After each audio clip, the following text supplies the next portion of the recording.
Hi everyone, thanks for joining me. My name is Emily and this is the When Harry Met Onnie podcast.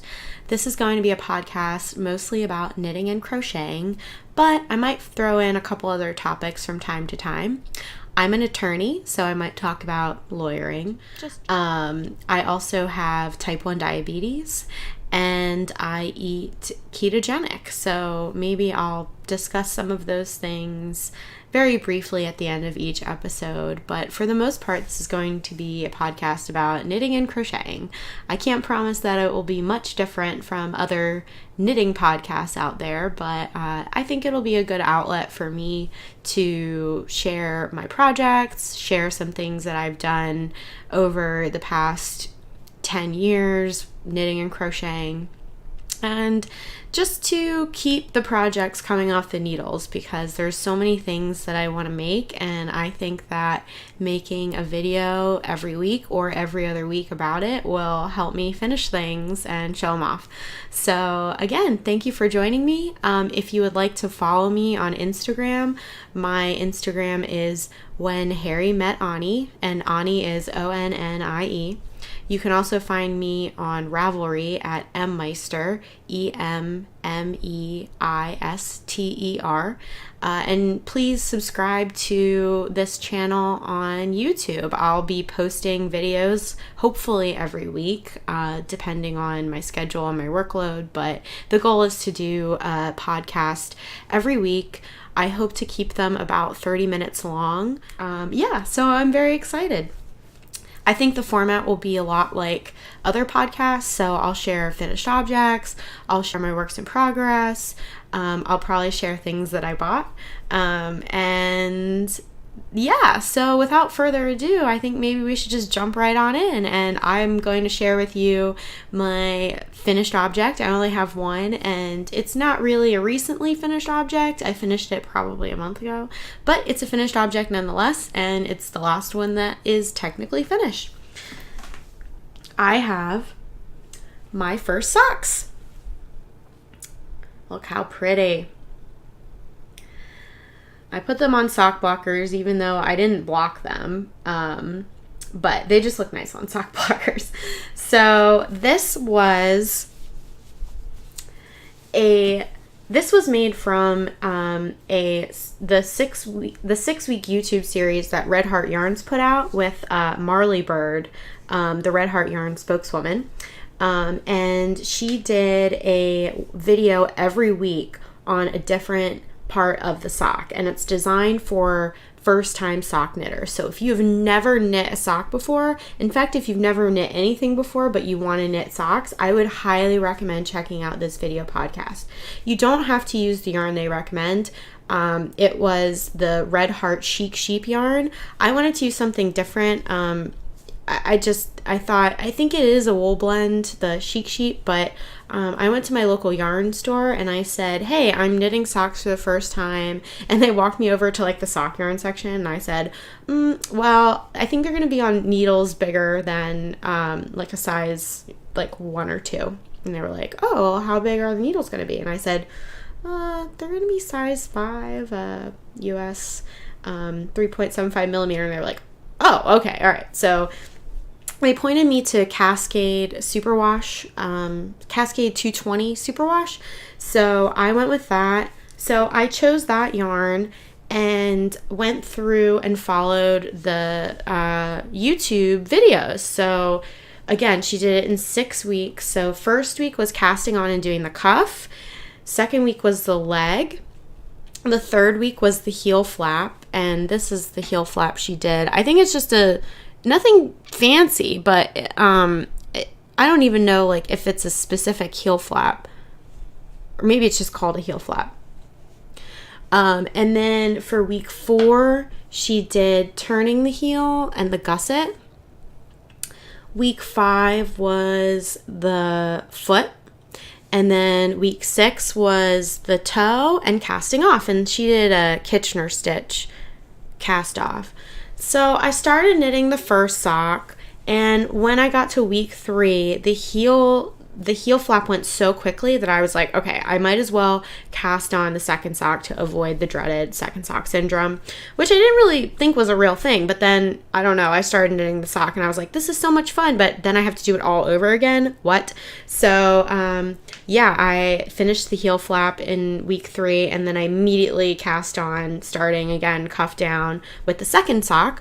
And that kind of kept the momentum going because, for week 4, when I was doing the heel turn and the gusset, I switched back and forth between the socks because I was at different points. So that kept things interesting, at least.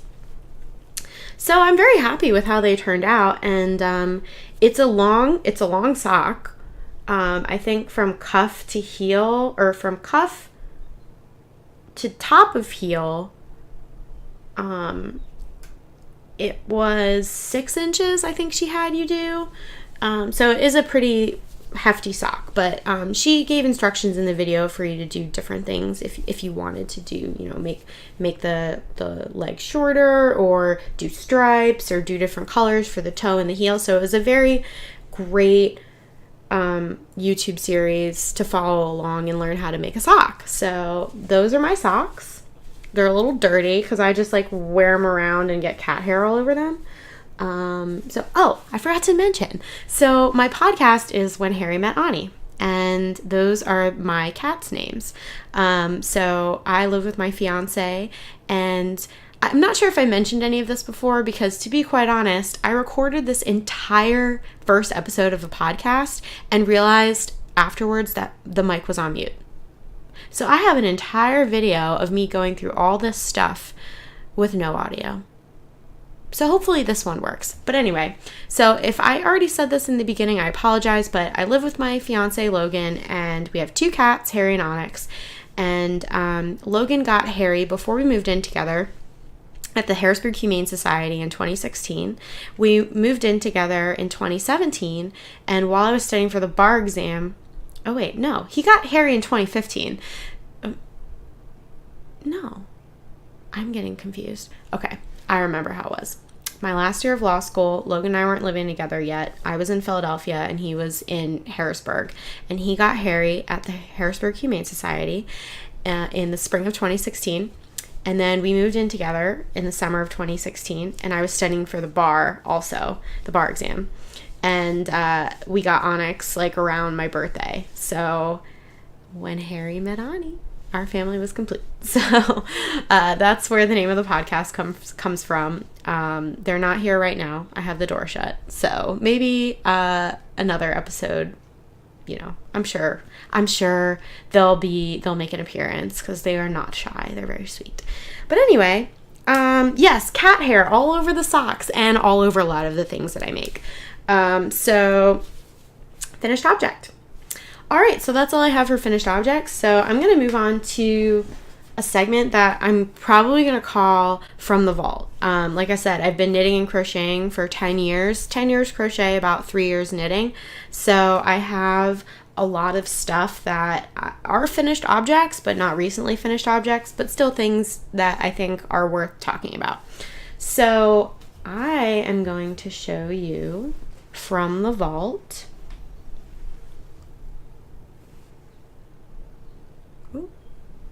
This is Hobbes from Calvin and Hobbes. I made Hobbes for Logan. He's a big Calvin and Hobbes fan. He has a tail.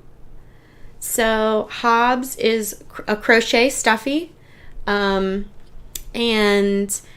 he is from a free pattern on Ravelry it is by Stiver-Balla. This is a really popular pattern. So if you have any experience crocheting stuffed animals, you've definitely come across this project. It is very, very popular, and for good reason. It's a wonderful, wonderful project. I think there's over 800 projects that finished projects from this pattern. So anyway, yes, I made Hobbes, and it's a very simple construction. You make every piece of it and then stuff it and stitch it together. So you make the legs separate, arms, tail, body, head. And then there are separate pieces for this white stomach, and then his muzzle and the ears. And I gave him a red scarf because he has a red scarf in the comic. So this is Hobbes. And I don't remember what the instructions were for the face for embroidery, but I ended up gluing eyes on him, and then he has this like top set of stripes, and nose, I stitched that on, and then I embroidered a little mouth. Another cool thing about this project is that they have a tutorial for creating jogless stripes. So they're so jogless I can't even find them. But you can see along here, you can kind of see still the stripes and where I changed colors.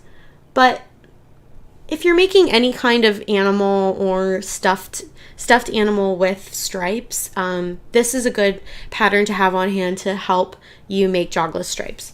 So I was very pleased with how he came out, and it was pretty quick crochet, and Logan really liked him. So yeah, it's just it was a good project. So I have a friend from college who was over for a party and saw Hobbes and was enamored with him and thought he was just the coolest thing. And she got married last year, September of 2017, and she told me that all she wanted for her wedding gift was a Hobbes. I'm a good friend, and I decided to make her a Hobbes, but I'm not such a great friend because I didn't finish it in time for her wedding. In fact, I was crocheting up until the day of her wedding, and then finally I had to stop because I had to get ready to drive to Philadelphia from Hershey. So I did not finish Hobbes, but I have a half-constructed Hobbes. He's a work in progress. And after crocheting the one for Logan, it was nice because I could really decide how I wanted to do things differently. So I used a bigger needle to make a bit larger stuffy. I did not stuff the tail. And I think that's about it in terms of the modifications I made. But I did not get to sewing him. I have a head. 2 ears. I did make the muzzle. And I have a red scarf. So he's not done yet, but I am seeing my friend in like the second week of August. So I hope that I have him finished by then. I don't think it should be a problem. But he is a work in progress. And I really like how I have kept him and how I plan to give him to her. I bought this really awesome box at HomeGoods. It has like a little like Parisian Paris floral theme, and she likes Europe, so I figured it was really great, and it was $10. So, then she'll have her Hobbes, and she'll have a box to reuse after that. So I think it'll be the perfect gift, but it just has to be finished first. And I should say, I am a good friend because even though I did not give her a Hobbes for her wedding, I gave her a check. So, both her and her husband can benefit from that. Whereas this is really just a gift for her. But we'll just do a side by side of old Hobbes and to-be Hobbes. I think it's cool when you do the same project again, because you can see where you can improve. Like, for example, I found something else. Like, I knit through both. I crocheted regularly on this one where I was crocheting through both loops for rows. But for some reason on this one, you can see, like, I only crochet through one loop, so it has this different texture from that. I don't know why I did that, but it still looks nice. But for this one, it's just going to look different, and it looks a little more uniform. So I like how that turned out and doing that differently. So I'm excited to give it to her. I think she'll be really happy. Okay, moving on to my second work in progress. Before I show you this, I should just say that I am not like other podcasters. I own one project bag, and if it's not in this project bag, then it's in a plastic bag or a paper bag with handles on it. So that's how I roll. But because my work in progress is in my only project bag I own, I will show you the project bag. It's this super cute bag with sheep knitting from the wool of other sheep or knitting from themselves, which is hilarious. I love this so much. I bought this at my local yarn shop, String Theory, in Lemoyne, Pennsylvania, and I don't remember the name of the project bag designer. I might have the card in here. If not, I'll find it and post it. But she has a partnership with the yarn shop and gives them project bags to sell. But anyway, it's not in here.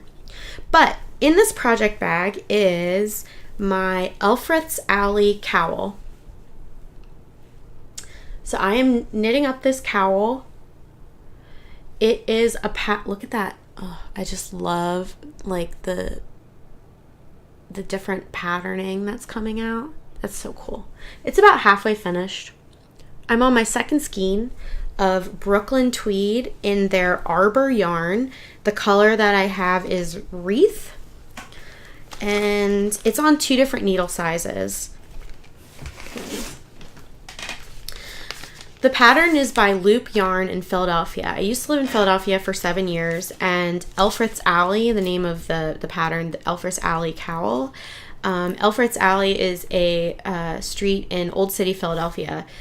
So the pattern is designed to look like the alley with the cobblestone and the pathway. So I thought that was really cool, and I will be so happy when it's done to have like a little piece of Philly around my neck. So I bought the yarn from Loop, and they threw in the pattern when you purchased 3 skeins of Brooklyn Tweed Arbor. So yeah, I'm really, it's knitting up very fast.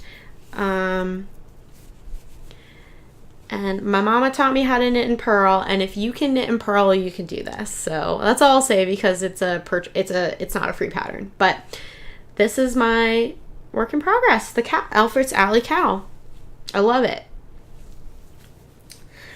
All right, so I have another work in progress. Again, this work in progress is also from Loop.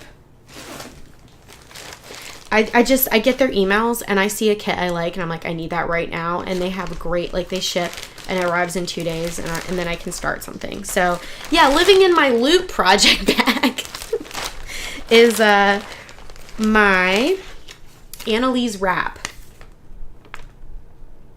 Another Loop pattern. They have different kits, and I have the Rock Candy kit that uses knitted wit yarn in fingering, 100% merino. Here it is. Oh man, I just love it. I'm getting better. I'm working on my tension, and this is a great project to work on tension for, and just making sure that all my stitches look the same. But it's curling up. I'll be excited when it's blocked, but yeah. So there it is. You use 8 skeins of yarn, and I'm on the second one. So it started off with pink, and then it'll go to red, orange, yellow, green, teal, blue, and then purple. So it'll be a big shawl. Or a wrap. It'll be about, I think, 6 feet by 16 inches. So it's going to be big, and it's going to be loud, but I'm excited. I was also excited because I finished the pink colorway, and I have all of this yarn left over. So I was like, this is awesome. So I'm thinking of maybe making like little baby socks, or maybe like footy socks. I have to see exactly how much I have, because I don't want to start like shorty socks for me and then not have enough of this color. But I'm on the red section right now, and it's just like I sit in front of the TV and like rewatch Breaking Bad while knitting this. So this is really great. I'm very excited to see like how this will turn out. So yeah. Okay, so that's all I have this week for works in progress. Hopefully next week some of them will be finished objects. And I have a couple other works in progress that, you know, I just need content for the first few episodes. And like I said, like I'm not a full-time knitter or crocheter, and I'm actually a really slow knitter, so the projects don't just fly off the needles like they do for a lot of other people.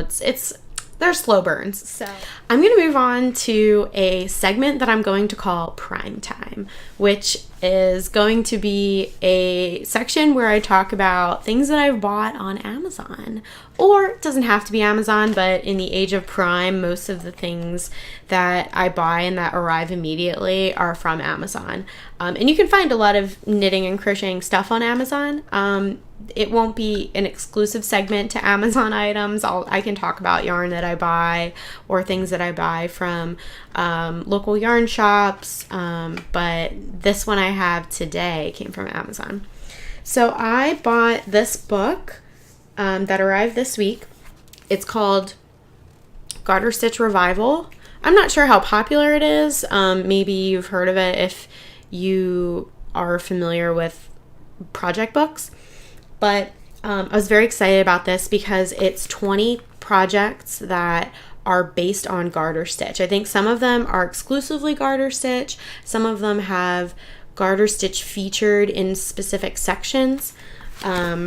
So I came across this book after listening to one of the Grocery Girls episodes, one of their early ones. It was like episode 4 or 5, and one of them talked about a project that's in this book, but it's by a designer named Holli Yeoh, and I looked at her designs on Ravelry, and they're phenomenal. So I saw that she had 2 projects in this book, and I decided to buy it because I looked through some of the other patterns as well and just really think they're great. So the first pattern was the one on Grocery Girls.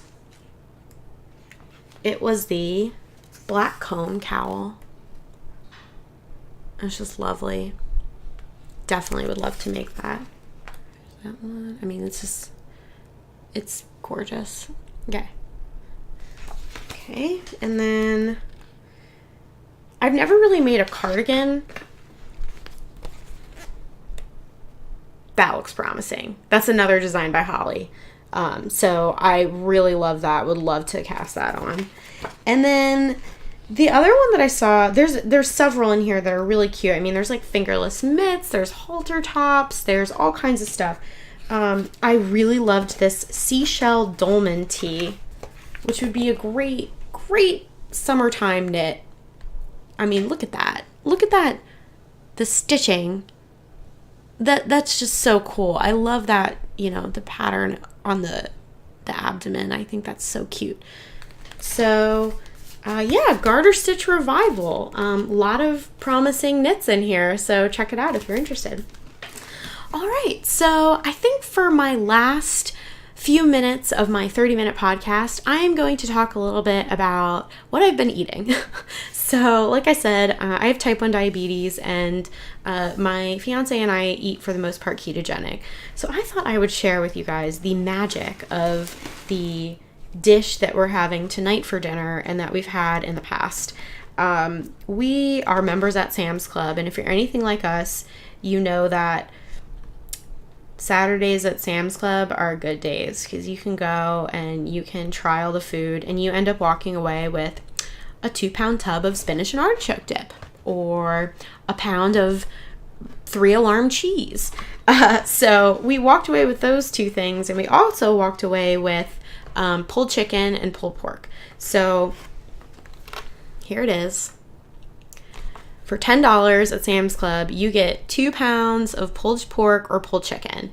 And you might be like, why are you talking about this? Well, it's really, really good. And it's also great if you want to eat low carb or ketogenic, which I can talk about more in upcoming episodes. But to best manage my blood sugars as a type 1 diabetic, eating low carb is just the way to go. So you get 2 pounds in this entire container. You microwave it. It's seasoned, but not so much that you can't add barbecue sauce. You can't add your own seasoning. But for 3 ounces, it's 90 calories, 2.5 grams of fat, 0 carbohydrate, and 14 grams of protein. It's pork, water, sea salt, black pepper, paprika, red pepper, and garlic powder. And you heat it in the microwave or the oven. So it's really good. When we made the chicken, Logan made guacamole and then had like lettuce cups made of Boston lettuce, and we made chicken tacos. So, you have the lettuce and the sour cream and cheese, and you can put tomato, guacamole, anything you want. And it was just like, mwah. It was so good. So we'll definitely be having that more often, and we're having it tonight. I am in the process of redoing this room and making it into an office/craft room. So I thought it would be interesting to kind of go through and talk about that process. And one thing I wanted to mention was that I absolutely love Andy Warhol, and I'm planning on hanging all of my Andy Warhol items in here and all the prints that I've gathered over the years. And the one thing that has to go up, and hopefully I can get it up before the next episode of the podcast, just to, again, keep myself honest, is this amazing...